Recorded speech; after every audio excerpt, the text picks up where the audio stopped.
Hello, America. This is Call of Duty Goddess. Today is December the 3rd, 2016. I saw an article from Freedom Outpost that I really wanted to share. Thought it was important. Slovakia passes a law to ban Islam from being registered as a religion. Slovakia is not wrong. Islam is much more than just a religion. Islam is a comprehensive system, a political, military, legal, religious, and dietary. And I'm going to show you that Islam is not, in fact, a religion, that it is a totalitarian system of control, and it does not belong in the United States of America. It is against our Constitution. You cannot have Islam without Sharia. Even according to the Council on Foreign Relations, Sharia is the path in Arabic. Sharia guides all aspects of Muslim life, including daily routines, familial and religious obligations, and financial dealings. It is derived primarily from the Quran and the Sunnah, the sayings, practices, and teachings of the Prophet Muhammad. Now the word Sharia refers to Islamic law, but literally the term means path to water, implying the way a Muslim should live his life. It talks about commerce, it talks about marriage and civil law, it talks about the way warfare should be waged, and so Sharia refers to pretty much everything that a Muslim will do in his or her life. So now that we know that Sharia law encompasses everything in Islam, and it's basically intertwined, I want to just cement it once more with the Islamic Supreme Council of America, understanding Islamic law. Islamic civilization since the time of the Prophet Muhammad until now is firmly founded on the concept of rule of law. For that reason, the law is published and known, and citizens and courts are expected to uphold it. In addition, Muslim citizens must adhere to Islamic law, Sharia. It even states on their page, Islam is a complete package, a complete message and way of life. So now that there's no doubt in our minds of what Islam is and how it is intertwined with Sharia, you cannot have Islam without Sharia. Let's see how it's comparable with the American Constitution. Do you feel more comfortable living under American law, or do you feel more comfortable living under Sharia law? Sharia law. I'm a Muslim. I prefer Sharia law. Sharia law, yes. You prefer Sharia law over American law? Of course, yeah. Of course, yeah. And do you find most of your friends feel the same way? Yeah, of course, if you're Muslim, yeah. Now let's go to the American Civil Liberties Union and see what they say about the right to religious freedom. What is religious freedom exactly? The First Amendment to the U.S. Constitution says that everyone in the United States has a right to practice his or her own religion, or no religion at all. Our country's founders, who were of different religious backgrounds themselves, knew the best way to protect religious liberty was to keep the government out of religion. So they created the First Amendment to guarantee the separation of church and state. This fundamental freedom is a major reason why the U.S. has managed to avoid a lot of the religious conflicts that have torn so many other nations apart. That last statement by the ACLU is not entirely true from a historical perspective. And when you look at history, I have to give you a fair warning. In history, the real history, there is no party that is not guilty of something. We're all guilty of something, even the religious. I myself consider myself a Protestant Christian. When I found what the Protestants did, it didn't make me feel too good, but I do believe it happened. So let's continue. You see, many of the British and North American colonies that eventually formed the United States of America were settled in the 17th century by men and women who, in the face of European persecution, refused to compromise passionately held religious convictions and fled Europe. A great majority left Europe to worship God in the way they believed to be correct. However, what ended up happening in America is the very same thing that people were fleeing in Europe. All of the states that were started became states of one religious sect or another. For instance, intolerance in Virginia. In his notes on the state of Virginia, Thomas Jefferson reflected on the religious intolerance in 17th century Virginia. Let's hear it from Thomas Jefferson's own writing. The first settlers in this country were immigrants from England, of the English Church, just at a point of time when it was flush with complete victory over the religious of all other persuasions. Possessed as they became of the powers of man-king, administering and executing the laws, they shewed equal intolerance in this country with their Presbyterian brethren, who had immigrated to the northern government. The poor Quakers were flying from persecution in England. They cast their eyes on these new countries as asylums of civil and religious freedom, but they found them free only for the reigning sect. Several acts of the Virginia Assembly of 1659, 1662, and 1693 had made it penal in parents to refuse to have their children baptized, had prohibited the unlawful assembling of Quakers, and made it penal for any master of a vessel to bring a Quaker into the state, had ordered those already here and such as should come thereafter to be imprisoned till they should adjure the country, provided a milder punishment for their first and second return, but death for their third, had inhibited all persons from suffering their meetings in or near their houses, entertaining them individually, or disposing of books which supported their tenants.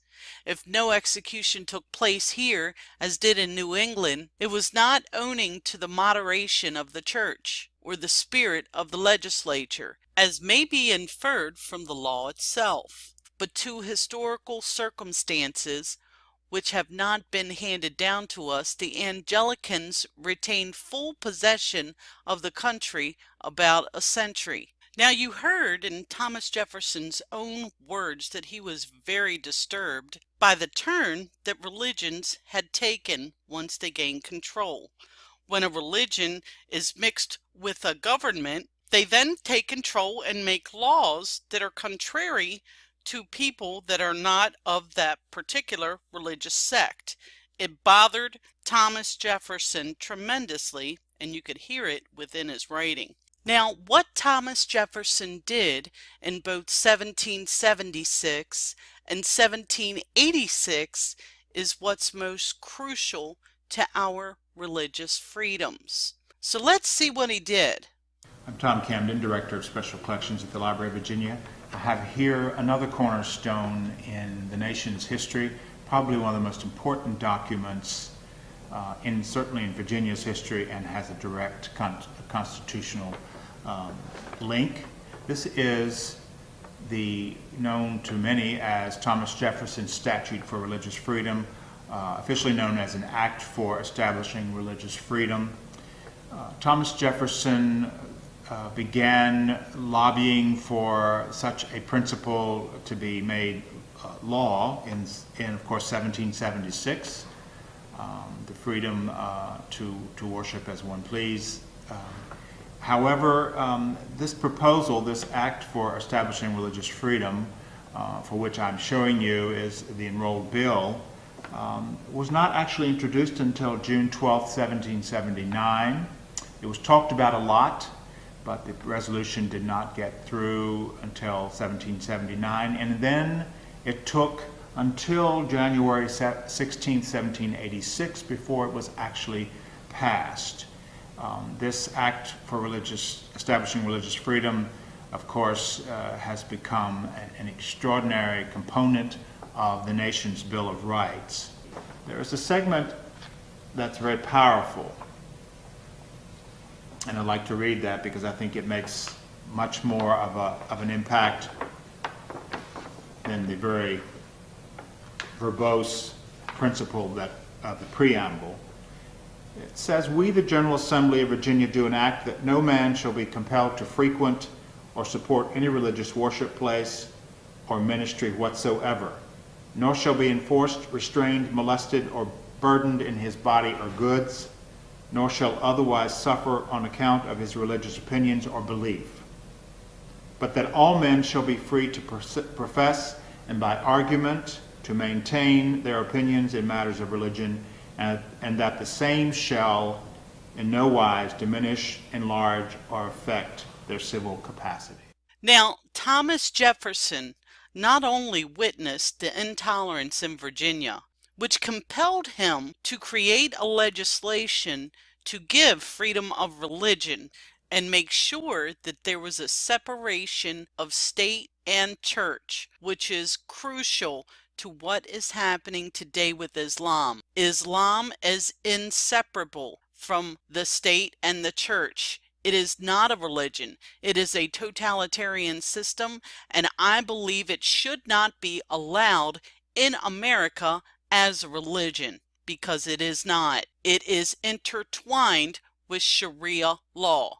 Therefore, it is totally incompatible with the American Constitution. Let's go further and see how Thomas Jefferson experienced Islam for the first time. When the United States was founded, our military frigates and our commerce ships were being attacked by pirates, but not your ordinary pirates.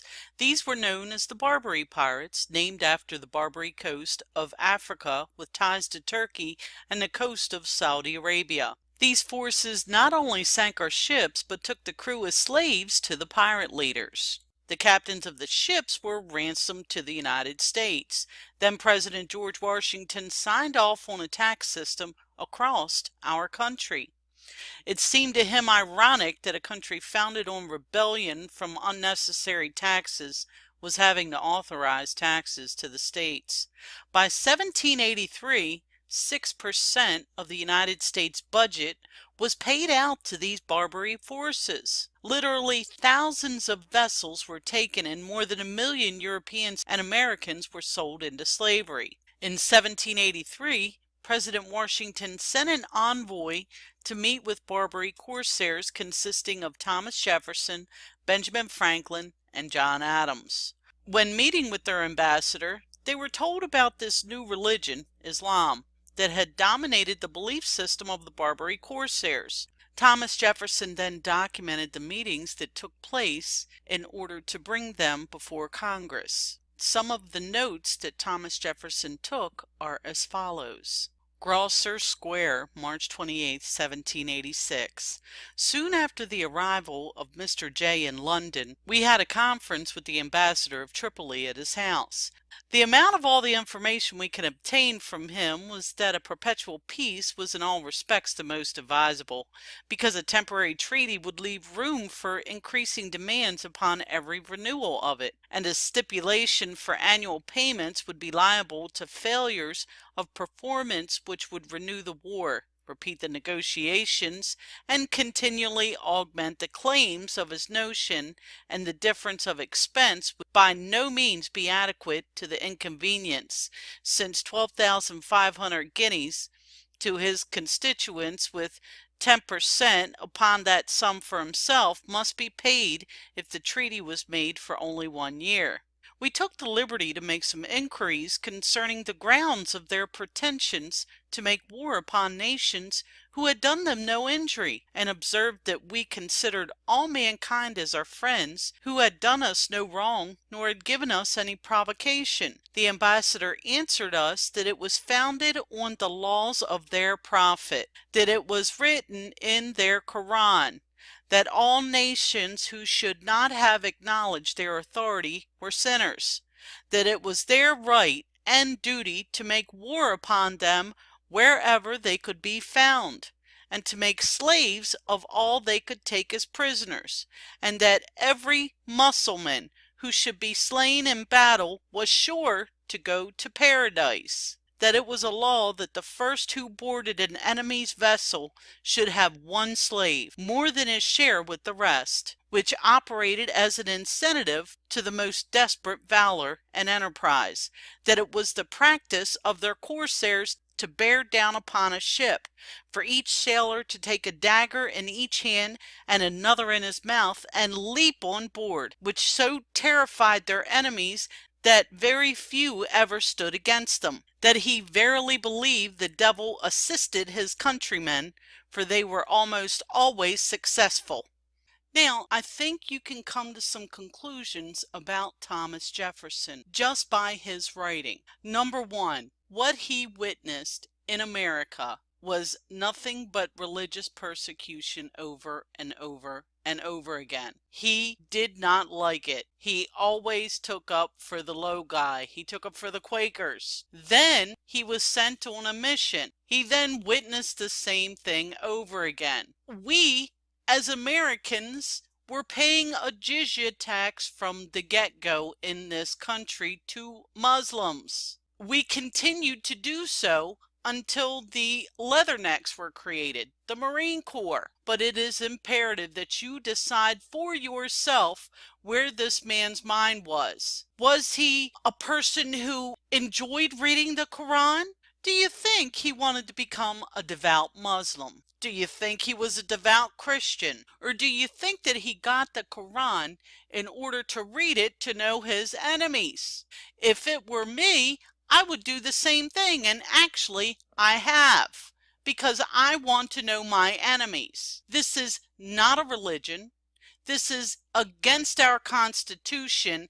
And do you find it odd that in 1786, the very same year that Thomas Jefferson met with the Barbary pirates to discuss the jizya tax we had already been paying, do you find it odd or coincidental that the act for establishing religious freedom was put into law in that same year of 1786? I don't find it odd at all, and I don't find it as a coincidence. Our country, Thomas Jefferson in particular, I believe, was fed up with the aspect of religion intermingling with law. He states it on many accounts of laws that were established through the church by lawmakers. You can see it in the notes that he took on Virginia. You can see it in the notes that he took when he was having talks with the Barbary pirates. It's also my belief that Thomas Jefferson knew exactly what would happen in a world without religion. That's why when he lived in Virginia, he went to many churches, he went to revivals, he got to know the people, he connected with the people, but he also knew the dangers that religions could impose. And that is why our country has a separation of church and state. And if you read the laws properly, if you look at the proper history, if you look at the notes that were taken all throughout history and what happened, put them in the time frame that they belong, you will see that the separation of church and state is to protect us from religions such as Islam.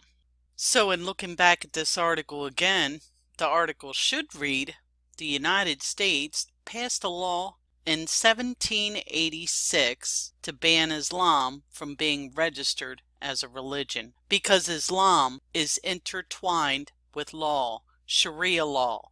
And in this country, in 1786, a law was passed that separated the church and the state. I'll leave all the links below. This is Call of Duty Goddess signing off, and as always, I've got your 6.